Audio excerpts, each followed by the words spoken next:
Magandang umaga sa inyo mga kabakal. Ipakita ko po sa inyo kung paano po gumawa ng hamba. Ito po yung kapal niya mga kabakal, 1.2 po siya.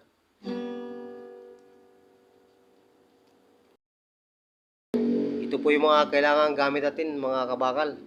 Ito po yung pattern niya. Ayan na po.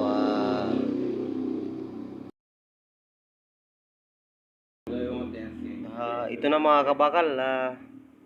Inayos ko po yung camera ko para po makita nyo kung paano po ma-pattern yung hamba.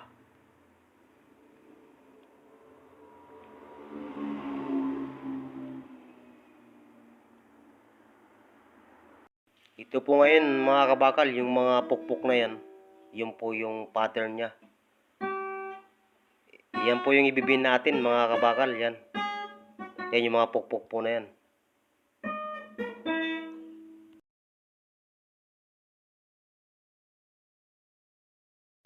Ayusin mo kasi. Ito na mga kabakal, puputulin ko po yung paulo niya.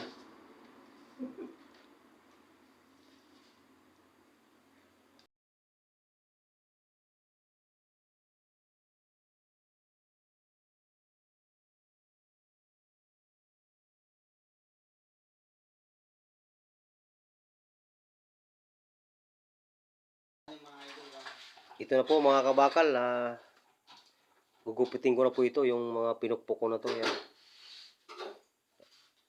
Ipisto ko lang po muna yung cellphone ko para makita nyo po mga kabakal.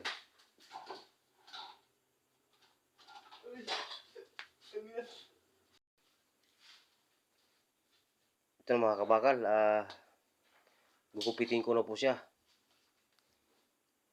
Ito po mga kabakal, yung pinakang pattern niya, yung ginugupit ko na po. Yung po sa dulo.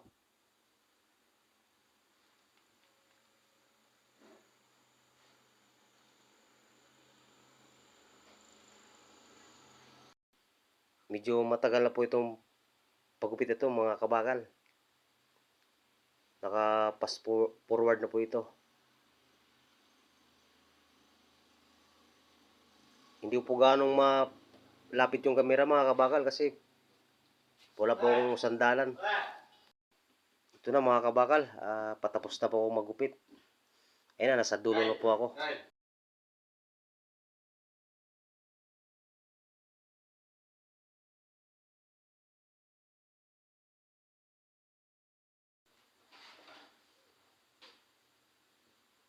Ito na mga kabakal, ipakita ko po sa inyo yung pattern. Ayan, natapos ko na po siya paggupit.